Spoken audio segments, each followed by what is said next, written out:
কোনো দেশ নাই। ও বিদেশে গেলে বলে প্রবাসী, দেশে আসলেও বলে আপনি কি প্রবাসী। ওরে ভাই, তুই বাংলাদেশে নিজের বাড়িতে আসছি, আসার পরে বলে প্রবাসী আসছে। আরে আবার বিদেশে যাওয়ার পরে বলে এটা প্রবাসী, প্রবাসী সে আসছে। তার মানে আমার কোনো যেন কোনো পরিচয় নাই, কেউ আমাকে মূল্যায়ন করতে চায় না। So be prepared. আমার জীবনটা একটা নির্ধারিত সময় পর্যন্ত, সবসময় মানুষের সচ্ছলতা এবং সুস্থতা থাকে না, এটাকে যেন আমরা মূল্যায়ন করতে পারি। সারা জীবন প্রবাসে থাকবো, এটা কোনো ভালো স্বপ্ন নয়, ভালো চিন্তা নয়। আপনি আপনার সন্তান, পরিবার, তাদের জন্য যে দায়িত্বশীলতার জায়গা আছে, এই জায়গাগুলোতে আপনারা নিজের একটা প্ল্যান করে নিজেরা আগান। উপার্জন যেন ইবাদতকে ভুলায় না দেয়, এটা মনে রাখতে হবে। মনে রাখবেন এটা সবসময়, লজ্জা নয়। মুসলিম আইডেন্টিটি আমার গর্ব। বলেন, মুসলিম আইডেন্টিটি আমার গর্ব। খালি তো বলে গেলাম, প্রেসক্রিপশন কিনে দিলাম। ঔষধটা হচ্ছে সৎসঙ্গ অবলম্বন করা। আপনার যদি সারাউন্ডিং ভালো না হয়, আপনার আশপাশ যদি ভালো না হয়, আপনি যার সাথে ঘুরেন তার সাথে আপনার সোহবত যদি ভালো না হয়, আপনি 100% খারাপ হবেন। একটা নেতে যেমন তেমন, দুইটা নেতে রাজা। আপনাদের অঞ্চলে উহার নাম রাজা। এই দেখছেন, সব এলাকায় একই নাম। যেই ছেলেকে কিছু খাইতো না, অসৎ সঙ্গে থেকে থেকে সে এখন গাঁজাখোর হয়েছে। প্রতিকূল পরিবেশ থেকে বাঁচার জন্য আপনাকে প্রয়োজনে স্রোতের বিপরীতে একাই একজনকে দাঁড়াতে হতে পারে। সকলের বিপক্ষে একাই আপনি একজনকে আপনাকে দাঁড়াতে হতে পারে। লোকজন আপনারে টিটকারি মারবে, বাবা হুজুর হয়ে গেছে, হুজুর হয়ে গেছে, মানুষজন বলে, এরকম টিটকারি করে আপনারে। এইগুলা গায়ে মাখার মতো সুযোগ নাই আপনার জন্য। আসসালামু আলাইকুম ওয়া রাহমাতুল্লাহি ওয়া বারাকাতুহু। ওয়া আলাইকুম আসসালাম ওয়া রাহমাতুল্লাহি ওয়া বারাকাতুহু। ইন্নাল হামদালিল্লাহ ওয়াস সালাতু ওয়াস সালামু আলা রাসূলিল্লাহ ওয়া বা'দ। فقد قال الله سبحانه وتعالى في كلام المجيد وفي فرقان الحميد: أعوذ بالله من الشيطان الرجيم، بسم الله الرحمن الرحيم. فإذا قضيت الصلاة فانتشروا في الأرض وابتغوا من فضل الله واذكروا الله كثيرا لعلكم تفلحون.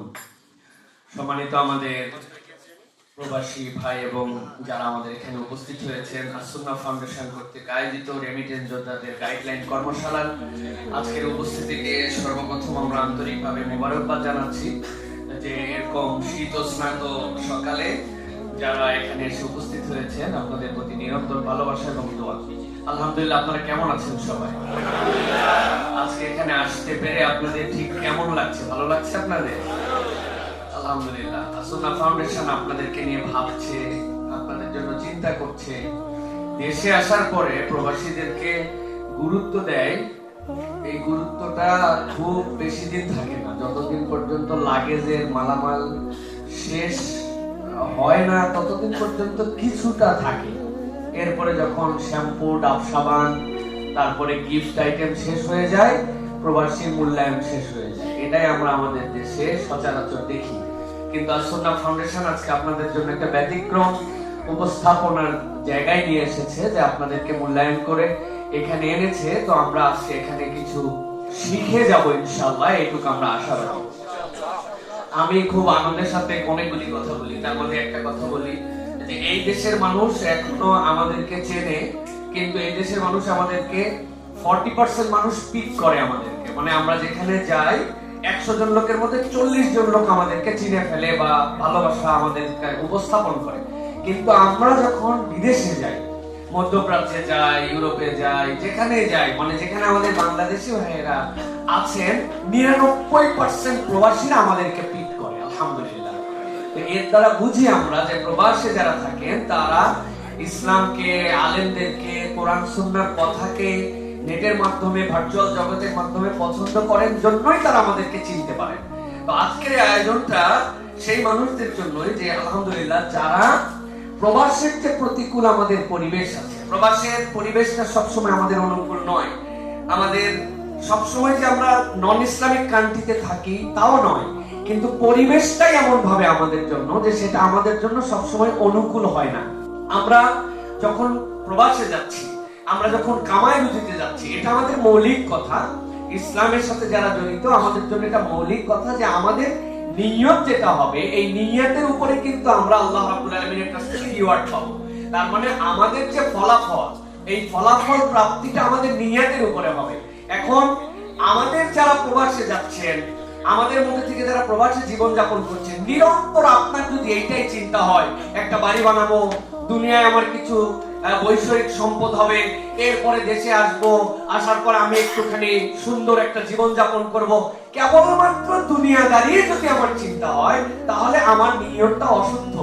আমার হয়তো প্রাপ্তি হবে, কিন্তু আমার ওই প্রাপ্তির যোগটা আল্লাহ আল্লাহ রাসূলের তরিকা মতো হবে না। এই জন্য সবার আগে নিয়তকে বিশুদ্ধ করতে হবে। আমি কেন যাচ্ছি, আমার এটার ইন্টেনশনটা কি, আমার এই হালাল ইনকামের পিছনে আমার মৌলিক চাহিদাটা কি, এই নিয়তটা আমাদের জন্য গুরুত্বপূর্ণ। যেটা আমরা সব সময় জানি যে ইন্নামাল আমালু বিন্নিয়াত ওয়া ইন্নামা লিকুল্লি ইমরিইন মা নাওয়া, বিখ্যাত হাদিস। এমন কেউ জানে না যে এইটা জানে না, কিন্তু এই ইন্টেনশনটা আমাদের সব সময় ঠিক হয় না। এইজন্য আমি আপনাদেরকে বলবো ভাই, নিয়ত হচ্ছে একটা গোপন আমল।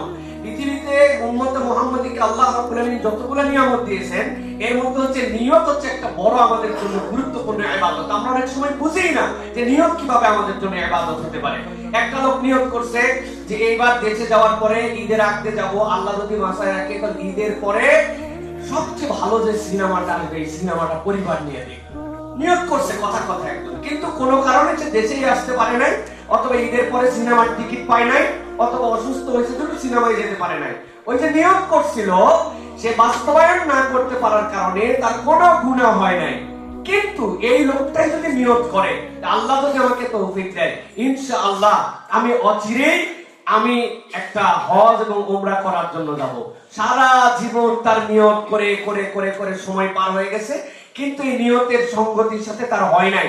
এই না হওয়ার কারণে সে কখনো হজেও যেতে পারে নাই, উমরাও যেতে পারে নাই। কিন্তু এই যে পজিটিভ নিয়ত করছে, আল্লাহ এই নিয়তের কারণে তার আমলনামায় না যেতে পারুক, সওয়াবগুলো কন্টিনিউ লিখে দিয়েছে। এই জন্য প্রিয় ভাইরা, নিয়তটা আমাদের জন্য খুব গুরুত্বপূর্ণ। চেঞ্জ করতে পারি। আমি একদিন পর্যন্ত নিয়ত একরকম ছিল, এখন আমি নিয়ত চেঞ্জ করে ফেলতে পারি যে আল্লাহ আমার নিয়তটা হচ্ছে যে আমি তোমার জন্য হালাল রুজি করার জন্য, পরিবারকে হালাল কামাই খাওয়ানোর জন্য এবং তোমার দ্বীনকে গ্রহণ করে আমি আমার পরিবার পরিজনকে তোমার দেওয়া দায়িত্ব পালনের নিয়তে আমি আজকে ইনকাম করার জন্য গেছি, এবং আমি কন্ট্রিবিউট করছি আমার দেশ যেন উন্নত হয়, আমার দেশের জন্য, দেশের মানুষের জন্য আমার এই কন্ট্রিবিউশনটা যেন হয়। আল্লাহ আপনার নিয়ত যদি এটা নাও থাকে, আপনার কামাই যা ছিল আগেও ছিল, পরেও তাই থাকবে, কিন্তু আপনার এই নিয়তের কারণে আল্লাহ রাব্বুল আলামিন কিন্তু আপনাকে ভিন্ন একটা মানুষ বানায় দিতে পারে। এই জন্য নিয়ত চেঞ্জ করে নিতে হয়। যদি আমার নিয়তে ঝামেলাও থাকে, এখনই আমি নিয়ত বদলাই নিতে পারি।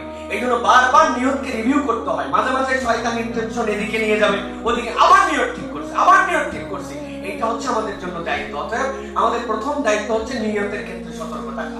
জীবিকা উপার্জন হতে পারে ইবাদত। এই আয়াত আমি আপনাদের কাছে বলেছি, আল্লাহ রাব্বুল আলামিন কুরআনুল কারীমের মধ্যে বলেছেন, যখন তোমার সালাত শেষ হয়ে যাবে, বেরিয়ে যাও, তুমি বেরিয়ে যে তোমার রবের জীবিকা তালাশ করো। আল্লাহ রাব্বুল আলামিন চাইলে, কোন একটা মানুষ বলছে আল্লাহ তো রাজ্জাক, আল্লাহ মানে খাওয়াতে পারে, আল্লাহ পারে কি পারে না? পারে। অতএব সে বলছে আমি কোনো কাজ কাম করবো না, আমি খালি শুয়ে থাকবো, আল্লাহ আমার মুখের মধ্যে খাবার দিবে। এটা আল্লাহর সুন্নাত নয়, আল্লাহর পদ্ধতি এটা নয়। আল্লাহর পদ্ধতি তুমি তালাশ করতে বের হও, রিজিকের ব্যবস্থা আল্লাহ রাব্বুল আলামিন করে দিবেন। তাহলে আপনার নিয়তের দ্বিতীয় পার্ট যেটা, আল্লাহ তুমি আমাকে বলছো রিজিকের তালাশে বের হও, আমি তো রিজিকের তালাশে বেরিয়েছি। এইটা যেন আপনার মনের মধ্যে থাকে যে আপনি জীবিকা উপার্জন করছেন আল্লাহর নির্দেশে। তাহলে হবে কি, আপনার টাকা কামাইও করা হবে, আপনার একটা ইবাদত হবে। এটা হচ্ছে একটা বড় গুরুত্বপূর্ণ বিষয়। তৃতীয়ত যেটা, যে নিজের হাতের উপার্জন যে সর্বোত্তম উপার্জন, এটা আমরা কম বেশি সবাই জানি। এই যে আল্লাহ নবী দাউদ আলাইহিস সালাম নিজের কামাই খেতেন। পৃথিবীর এমন কোন পয়গম্বর নাই যে পয়গম্বর আলাইহিস সালাম নিজে হাতে কামাই করতেন না। প্রত্যেকের নিজের হাতের কামাই ছিল, তারা নিজে হাতে কামাই করেছেন নিজের পরিবারের জন্য। অতএব আমি একজন সেই শ্রমিক, আমি একজন সেই মানুষ যে মানুষটা নিজে হাতে পরিশ্রম করে আমি কামাই করি। সুতরাং এখানে কোনো জব ছোট, কোনো জব বড়, এরকম কিছু নাই। বাংলাদেশের মানুষ বাংলাদেশে আসার পরে টিটকারি করে, বলে ভাই আমি ছিলাম বিদেশে ডিসি, আরেকজন বলে ওসি। ডিসি মানে কি? Dish cleaner. এটাকে টিটকারি করে বলে। ওসি মানে কি? বলে অনিয়ন কাটার। আমি গেছিলাম ওই জায়গায়, যাওয়ার পরে আমি হচ্ছে পেঁয়াজ রসুনের খেতে চাষ করতাম। ডিসি রে, ওসি রে ক্রিটিসাইজ করে, কিন্তু সে জানে না বাংলাদেশে থেকে কোন ডিসি যদি 2 নম্বর করে দেশ ডুবায়, দেশের টাকা বিদেশে পাচার করে, ওসি যদি 2 নম্বর করে ভুয়া মামলা, মিথ্যা মামলাতে ফাঁসায়, ও জাহান্নামের দিকে যাবে। আর যেই লোকটা ওসি ডিসি বলে টিটকারি করে ডিশ ক্লিনার, আর সেই লোকটা অনিয়ন কাটার, ওই লোকটা যদি নিজের হাতে কামাই করে, আল্লাহ দিলে এই কামাইয়ের কারণে সে জান্নাতের দিকে যাবে। ইনশাআল্লাহ। সুতরাং প্রবাসী যারা আমরা আছি, আমরা এটা মনে রাখবো যে আমরা আমাদের নিজের হাতের কামাইটা আমাদের চেষ্টার মধ্যে করছি। প্রিয় ভাইরা, মৌলিক পয়েন্ট এবার আমরা আসি, যেটা হচ্ছে যে প্রবাস শুধু ভৌগোলিক দূরত্ব নয়, এটা ঈমান, চরিত্র এবং পরিচয়ের বড় একটা পরীক্ষা। আমি তো গেছি কামাই করার জন্য, আমি তো গেছি রুজি করার জন্য, নিয়ত আমার ঠিক আছে, কিন্তু আমি সাথে সাথে যে একটা পরীক্ষা স্থলে পৌঁছায় গেছি সেটা বুঝি না। ঈমান মানে পরীক্ষা, আর প্রবাস মানে কিন্তু সেই পরীক্ষার বাস্তব মাঠ। আমি কোন আইডেন্টিটি নিয়ে গেছি? আমার আইডেন্টিটি আমি একজন মুসলিম, আমি একজন মুমিন, আমি একজন মুসলমানের ঘরের সন্তান, কিন্তু আমরা যাওয়ার পরে দেখতেছি এমন এক পরীক্ষার জায়গায় পৌঁছাচ্ছি।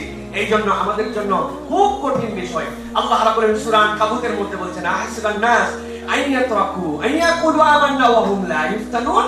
মানুষ কি এরকম মনে করে নাকি যে সে বলবে আমি ঈমান আনছি আর তার কোনো পরীক্ষাই নাই, পরীক্ষা ছাড়াই তাকে পাস করাইতে হবে? না। সুতরাং আমাদের এটাও একটা পরীক্ষা যে আমি প্রবাসে গেছি, যাওয়ার পরে আমার পরিবেশটা কি, আমি কোন জায়গায় আছি। দেখেন, আমরা বলছি এই জায়গায় যে প্রতিকূল পরিবেশে ঈমান রক্ষা আমাদের জন্য কিভাবে। প্রতিকূল পরিবেশ বলতে আমরা কি বুঝাই? প্রতিকূল পরিবেশ বলতে আমরা বুঝাইছি ইসলাম বিরোধী সংস্কৃতি। আপনি দেখতে পাচ্ছেন ডানে বামে সামনে পিছনে মোবাইলে ট্যাবে আপনার সব জায়গাতে হালাল হারামের সীমানা ঝাপসা, যে আমি কামাই করতেছি এটা হালাল না এটা হারাম আমি কেমনে বুঝবো? দেখবেন অনেক জায়গায় এরকম মিশ্রণযুক্ত কামাই আছে।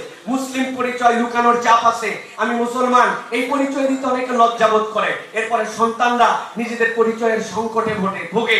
এই যে প্রতিকূল পরিবেশের রূপ, এইগুলা কিন্তু প্রবাস জীবন থেকে শুরু করে ওই প্রবাসী তারা পরিবার পর্যন্ত এটা আমাদের মধ্যে পৌঁছায়। আল্লাহ রাব্বুল আলামিন বলছেন আমাদের মধ্যে এটা খুব বেশি আছে।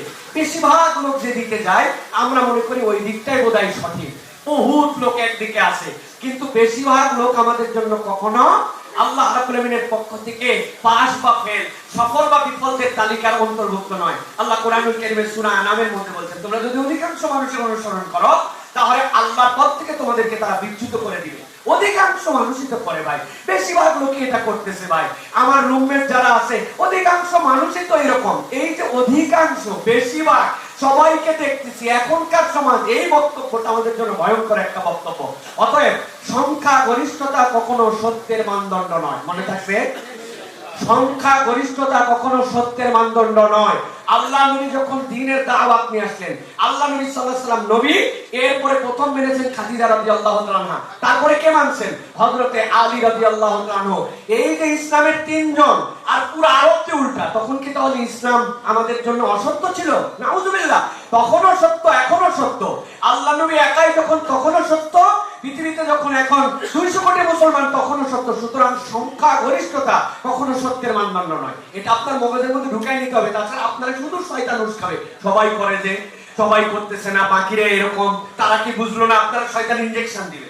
প্রতিকূল পরিবেশ থেকে বাঁচার জন্য আপনাকে প্রয়োজনে স্রোতের বিপরীতে একাই একজনকে দাঁড়াতে হতে পারে, সকলের বিপক্ষে একাই আপনি একজনকে আপনাকে দাঁড়াতে হতে পারে। লোকজন আপনারে টিটকারি মারবে, বাবা হুজুর হয়ে গেছে, হুজুর হয়ে গেছে, মানুষজন বলে, এরকম টিটকারি করে আপনারে। এইগুলা গায়ে মাখার মতো সুযোগ নাই আপনার জন্য। প্রিয় ভাইরা, ঈমান রক্ষা এটা হচ্ছে একটা ভিতরের যুদ্ধ, এটা বাহিরের যুদ্ধ নয়। আপনি খেয়াল করবেন, ঈমান শুধু বিশ্বাস নয়, কিন্তু আপনার প্রতিদিনের সিদ্ধান্ত আপনাকে ঈমানের উপরে আপনাকে কিভাবে নিচ্ছে, এটা আপনাকে খুব মনোযোগের সাথে খেয়াল করতে হবে। প্রিয় ভাইরা, ঈমান আমার সিদ্ধান্ত কি, কি খাবো, কাকে বন্ধু বানাবো, কি দেখবো, কিভাবে সন্তান বড় করব, আপনার ঈমানের সাথে এগুলো জড়িত আছে। আমি অনেকবার এই গল্প বলেছি, আবার আপনাদের কাছে বলি। আমি আসতেছিলাম একটা লং ফ্লাইটে, প্রায় 16 ঘন্টার ফ্লাইট।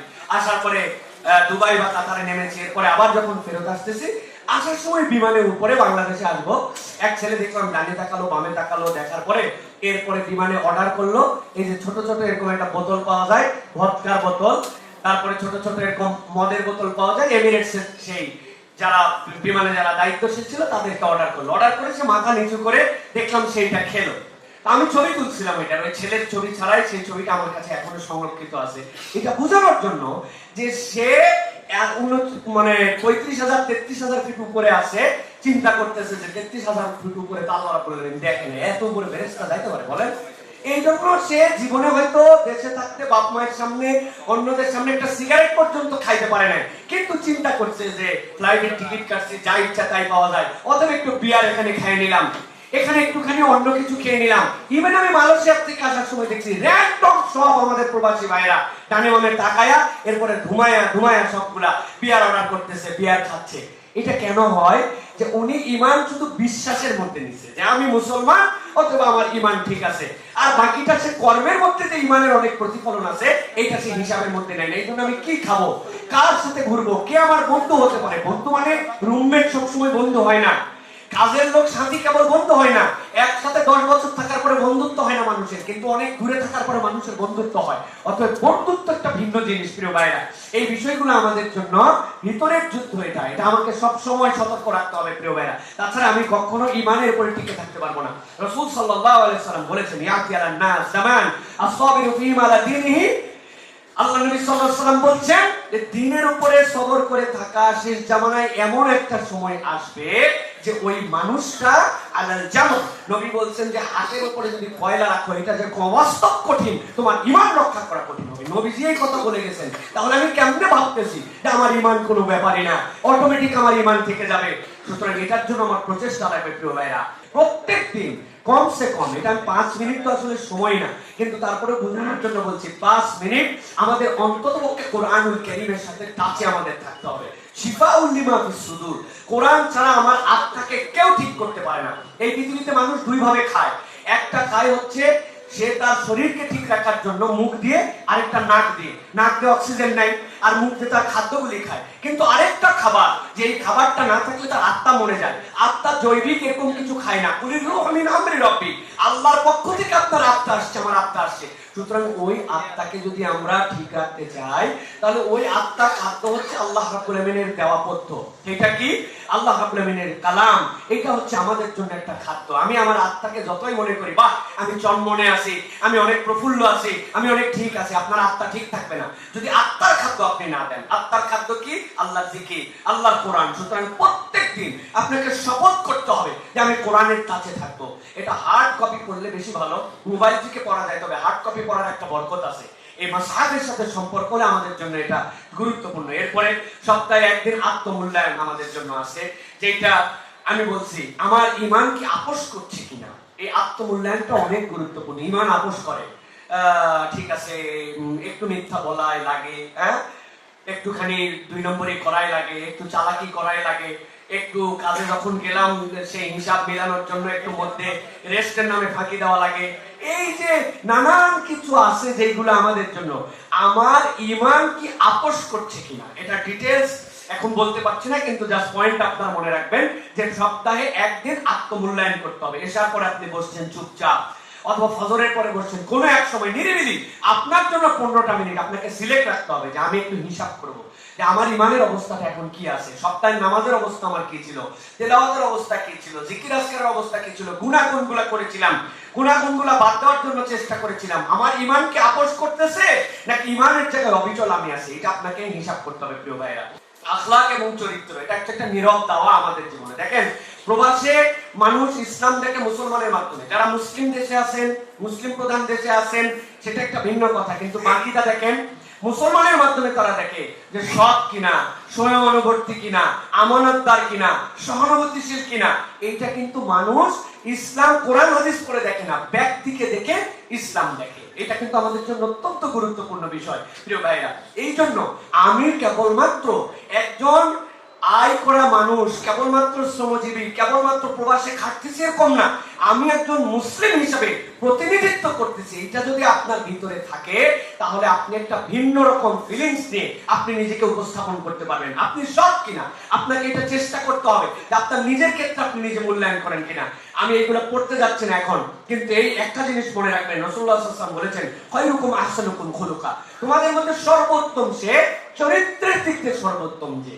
এই চরিত্র সকলে মূল্যায়ন করে সার্টিফিকেট আপনাকে দিতে আসবে না। চারিত্রিক সার্টিফিকেট তো অনেক আমরা নিয়েছি আগে যাওয়ার সময়, চেয়ারম্যান সাহেবরা আমাদেরকে লিখে দিয়েছেন চারিত্রিক ভাবে ভালো, দেশ এবং জাতির কোনো অকল্যাণ তিনি করেন নাই আমার জানা মতে। এই এত সালের সার্টিফিকেটের কোনো মূল্যায়ন আল্লাহর কাছে নাই।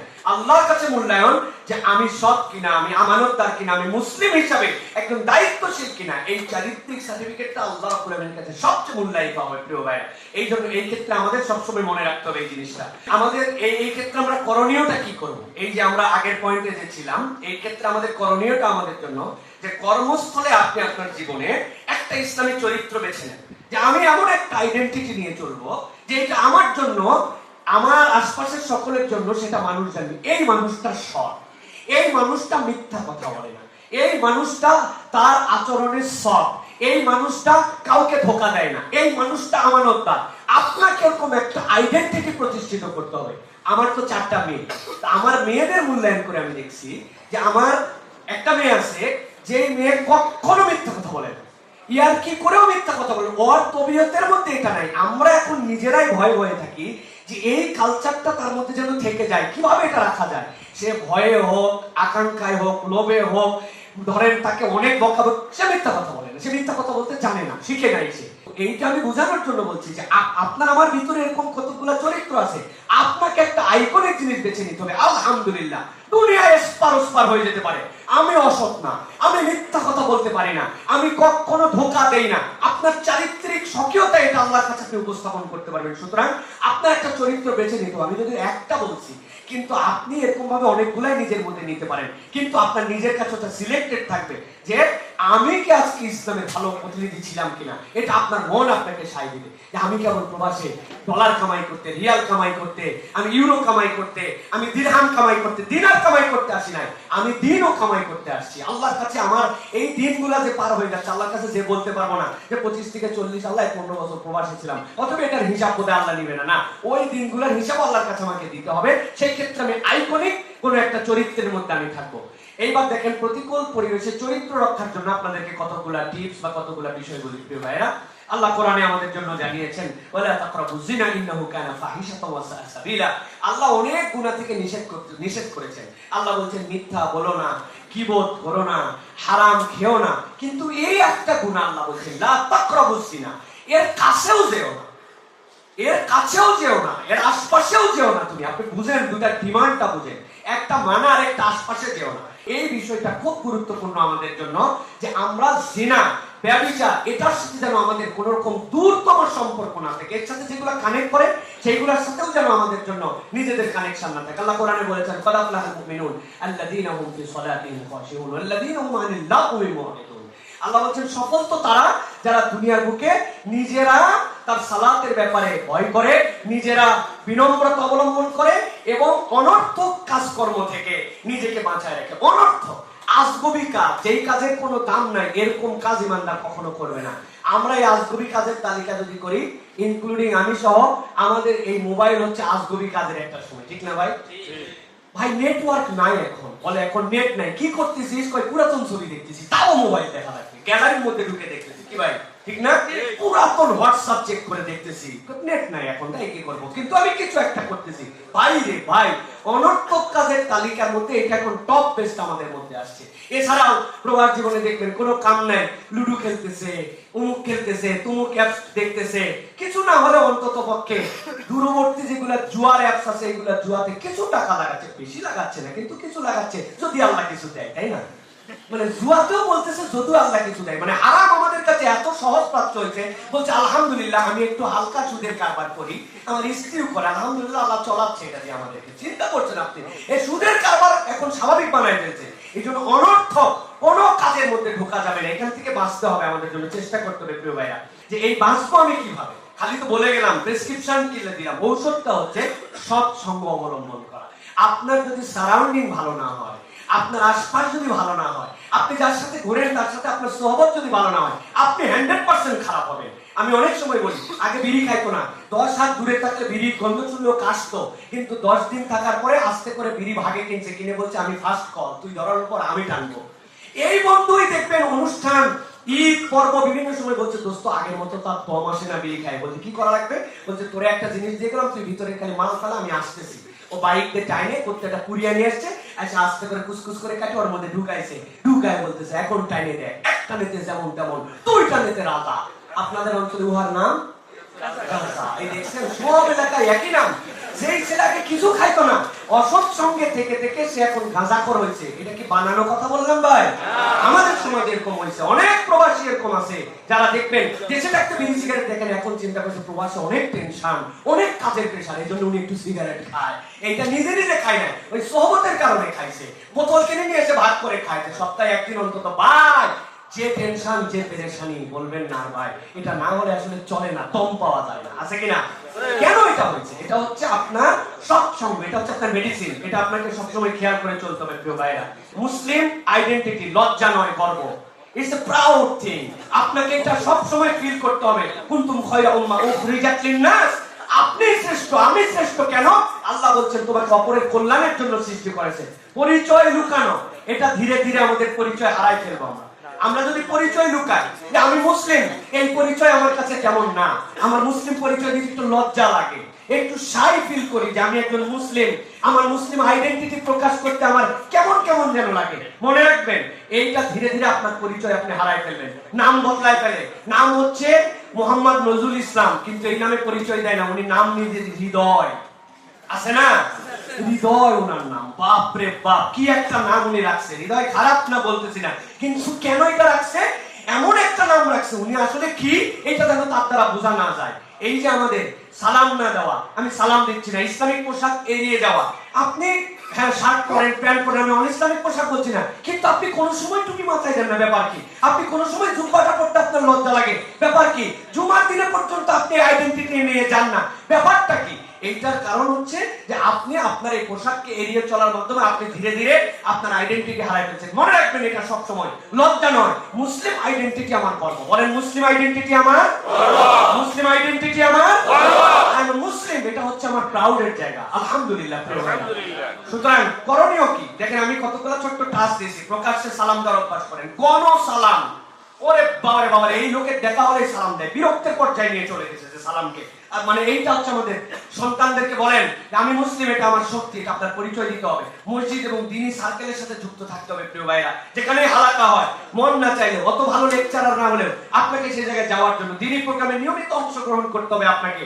তাছাড়া দিন এরকম না যে অটোমেটিক বড়ির মতো খাওয়াই দিছে এটা টিকে থাকবে আপনার সাথে, এত সহজ নয়। এটা আমাদের জন্য খুব গুরুত্বপূর্ণ প্রিয় ভাইরা। হালাল উপার্জন এবং হারাম যেখান থেকে বর্জন, যে বিষয়ে আমরা ইতিমধ্যেই কথা বলেছি আপনাদের কাছে, যে আল্লাহ রাব্বুল আলামিন আমাদেরকে হালাল উপার্জনের জন্য নির্দেশ দিয়েছেন। সুতরাং আপনি বিদেশে যায়, প্রবাসে যায়, এমন কোন কাজের সাথে যুক্ত হতে পারবেন না যেটা আপনার জন্য হারাম। সুতরাং আপনাকে হারাম উপার্জন আপনাকে ত্যাগ করতে হবে, এটার সাথে আপনার কোনো সম্পর্ক থাকবে না। উপার্জন যেন ইবাদতকে ভুলায় না দেয়, এটা মনে রাখতে হবে। আপনি এমন উপার্জনের মধ্যে আছেন, আমাদের কাছে প্রশ্ন করে, হুজুর দুপুরে ছুটি দেয় না, এই জন্য জোহরের নামাজ বাদ দিতে পারবো কিনা, আসর বাদ দিতে পারবো না। আমি বলি তার জন্য প্রিয় ভাইরা, বাদ দিতে পারবেন। কিভাবে পারবেন? আপনি যদি 2 থেকে আড়াই মিনিট অক্সিজেন ছাড়া বেঁচে থাকতে পারেন, তাহলে আপনি বাদ দিতে পারবেন। আপনার যখন নামাজ বাদ দিতে মন চায়, পিছন থেকে এক বন্ধুকে ডাকতে বলবেন, না কার বুকটা ঠেসে ধর, ধর ঠেসে আমাকে, বেটা তুই তো কিনে খাস বাজারের যেগুলো জিনিস, সেগুলো মুখ দিয়ে, কিন্তু অক্সিজেন তো তুই কিনে খাস না। তাহলে অক্সিজেন যে আল্লাহ রাব্বুল আলামিন দিল, ওই আল্লাহ তোর জন্য সালাতের নির্দেশনা দিল, ফরজ হুকুম দিল, তুমি আল্লাহর হুকুম বাদ দিয়ে তুমি বাকি কামাই চিন্তা করো কেমন করে? এটা তো একটা বেকুবের চিন্তার মধ্যে আমরা পড়ে যাবো। তাহলে এই জন্য আমাদের মনে রাখতে হবে, কখন উপার্জন যেন আমার ইবাদতকে ভুলায় না দেয়। এই যে পুরা জীবনটা আমরা কামাই রোজগারের মধ্যে নিজেরা ব্যয় করলাম নিজেদের, এরপরে যে আমরা দেশে চলে আসবো, একটা প্ল্যান করি। এই প্ল্যানের সাথেও আপনাদের কিছু বাস্তবতার প্ল্যান দেখেন। দেশে এমন অনেক অভিভাবক আছে, স্ত্রীর কাছে টাকা পাঠায় রাখছে, বাপ মায়ের কাছে টাকা পাঠায় রাখছে, আসার পরে দেখে হাওয়া কিচ্ছু নাই। একটা অমুককে বিশ্বাস করেছিল, তমুককে বিশ্বাস করা খারাপ নয়, তবে আল্লাহ রাব্বুল আলামিন বলেছেন মুসলমান ইমানদার কখনো এক গর্ত থেকে 2 বার কখনো ধ্বংসিত হবে না। সুতরাং আপনি আপনার নিজের জন্য প্ল্যান, নিজের জন্য কিভাবে আপনি স্বাবলম্বী হতে পারেন, সারা জীবন প্রবাসে থাকবো, এটা কোনো ভালো স্বপ্ন নয়, ভালো চিন্তা নয়। আপনি আপনার সন্তান, পরিবার, তাদের জন্য যে দায়িত্বশীলতার জায়গা আছে, এই জায়গাগুলোতে আপনারা নিজের একটা প্ল্যান করে নিজেরা আগান প্রিয় ভাইরা। আমি এই জন্য আপনাদের কাছে বলবো যে আল্লাহ রাব্বুল আলামিন আপনাদের দ্বারা আমাদের এই দেশকে, আমাদের এই বাংলাদেশকে, আপনাদের পরিবারকে যেভাবে প্রস্ফুটিত করতেছেন, এটার মূল্যায়ন কেউ করে না ভাই। শাইখ আহমদুল্লাহ বলবেন আপনাদের কাছে, আজকেও নিশ্চয়ই শাইখ দেখে নিয়ে কথা বলবেন, প্রবাসীদের কোনো দেশ নাই। ও বিদেশে গেলে বলে প্রবাসী, দেশে আসলেও বলে আপনি কি প্রবাসী। ওরে ভাই, তুই বাংলাদেশে নিজের বাড়িতে আসছে, আসার পরে বলে প্রবাসী আসছে, আরে আবার বিদেশে যাওয়ার পরে বলে এটা প্রবাসী, প্রবাসী সে আসছে। তার মানে আমার কোনো যেন কোনো পরিচয় নাই, কেউ আমাকে মূল্যায়ন করতে চায় না। ওই এয়ারপোর্ট থেকে শুরু করে সব জায়গায় অবমূল্যায়নের জায়গা। একটা এনআইডি কারেকশন করতে যাবে, একটা পাসপোর্টের তার কাজ করতে যাবে, কেউ তার মানুষ হিসেবে গণে না, এরকম ব্যবহার তাদের সাথে করে। অথচ এই মানুষগুলো সবচেয়ে বেশি আমাদের জন্য অবদান রাখছেন, অনন্য অবদান রাখছেন। আমি এই জন্য বলবো, কে মূল্যায়ন করলো, কে করলো না, এটা গুরুত্বপূর্ণ অনেক ক্ষেত্রে, কিন্তু আপনি নিজে নিজেকে মূল্যায়ন করছেন কিনা এটা একটু ভেবে দেখেন। খালি মানুষের মূল্যায়নে ভাবতেছেন, আপনি আপনার নিজেকে মূল্যায়ন করছেন, আপনার শরীরের অবস্থা কি, কামাই রুজি এতদিন করলেন, আয় ব্যয়ের হিসাব কি, আপনি এরপরে চেক এন্ড ব্যালেন্সের অবস্থা কি, কতদিন আপনি কি করবেন। So be prepared. আমার জীবনটা একটা নির্ধারিত সময় পর্যন্ত, সবসময় মানুষের সচ্ছলতা এবং সুস্থতা থাকে না, এটাকে যেন আমরা মূল্যায়ন করতে পারি। এবং সবচেয়ে বড় মূল্যায়নের জায়গা আমরা যেন আমাদের প্রবাসের জীবনে থাকা অবস্থাতেও আমরা যেন ঈমান, তাওহীদ, আমার আইডেন্টিটি এইটা নিয়ে যেন চলতে পারি। আল্লাহ যেন আমাদেরকে চলার তৌফিক দান করেন। হাযা মা ইনদি ওয়াল ইলমু ইনদাল্লাহ। সুবহানাকাল্লাহুম্মা বিহামদিকা আশহাদু আল্লা ইলাহা ইল্লা আনতা আস্তাগফিরুকা ওয়া আতুবু ইলাইক। ওয়াসসালামু আলাইকুম ওয়া রাহমাতুল্লাহি ওয়া বারাকাতুহু।